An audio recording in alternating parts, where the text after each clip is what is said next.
Hey guys, Metal Jesus here, and happy Halloween. And speaking of Halloween, I thought it might be kind of fun for me to pull out of my game collection my top 10 scary and disturbing game covers. It's gonna cover pretty much every platform, including the PC and handhelds and stuff like that. So let's go ahead and dive right in.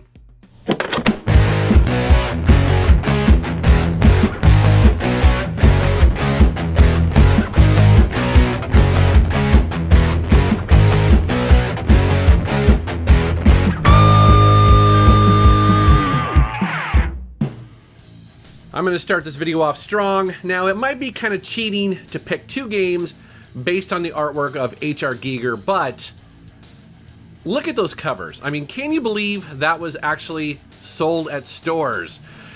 So cool, so creepy. I remember the very first time I saw an art book of H.R. Giger's stuff, and it was like looking into the mouth of madness. It was shocking to me. I remember I was sitting at the bookstore just going, who is this guy that creates this stuff? And again, it's very cool that we got two games based on his bizarre mind.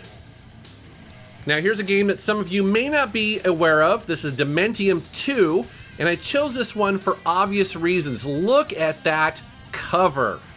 It's so creepy and so disturbing, and this is actually a really fun first-person game. It's like a survival horror game on the DS, and there's two of them. But that second game has such a cool cover.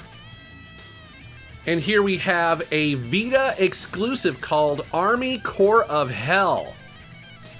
This game is an interesting mix of Pikmin and heavy metal. As a matter of fact, the soundtrack on this game is absolutely rocking. It's so killer. And the game is pretty decent too, especially for a launch title. But again, check out that cover. Kind of reminds me of, dare I say, maybe Pennywise a little bit, but also with Ghost Rider. Here's a game cover that absolutely had to be in this video. It is the second game in the series, Phantasmagoria, A Puzzle of Flesh by Sierra. This is a PC exclusive, and compared to the original game, this one really ratcheted up the horror. It was created by Lorelei Shannon, and she is a huge horror fan, and she basically took this into kind of Clive Barker area, and that cover really supports that. It's so cool. I love how he's ripping open his rib cage, and there's weird stuff inside, man. So definitely this game earned its warning. You know, I looked at all of the Silent Hill games trying to figure out which one I was going to pick, because they're all really interesting, but I really feel like Silent Hill 4 The Room is the cover that conveys the stuff I really like, and that is a bit of intrigue mixed in with my horror. I like a cover that basically says, hey, this game's gonna be messed up and it's gonna be full of surprises, and I feel like that this cover really does that. You're not really sure what The Room is. You know, obviously it's nothing good, but I feel like this cover makes you want to play this game, and that's why it's here. Now that I've said that though, here is a cover that is kind of the opposite of that, and that is something that is just, well, it's blatantly obvious that this is going to be a horror game, right? And you can't see the title here because it's actually printed on the spine, but this game is called Dracula The Resurrection. And again, I feel like this cover absolutely sells that. But being that it's called Dracula, what I like about this is that it doesn't look cheesy. It doesn't look like, you know, it's going to be, I don't know, some cuddly version of Dracula. It's going to be a Dracula that's going to basically rip your flesh apart. And I feel like this does it very well.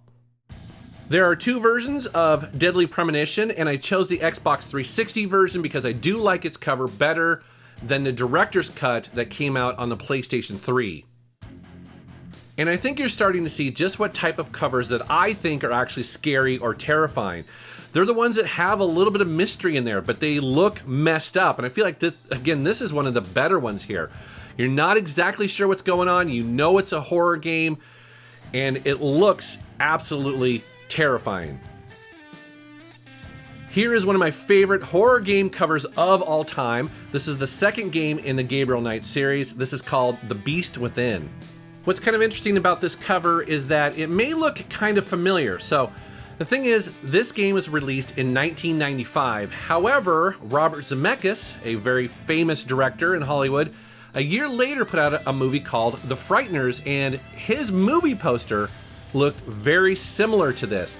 So much so that while we were at Sierra, we were like, it's a little too close. But in all honesty, actually, I think ours looks way more scary.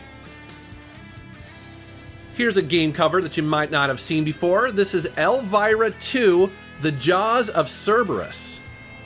So for those of you that don't know, Cerberus is actually a hellhound, or a multi-headed dog in hell.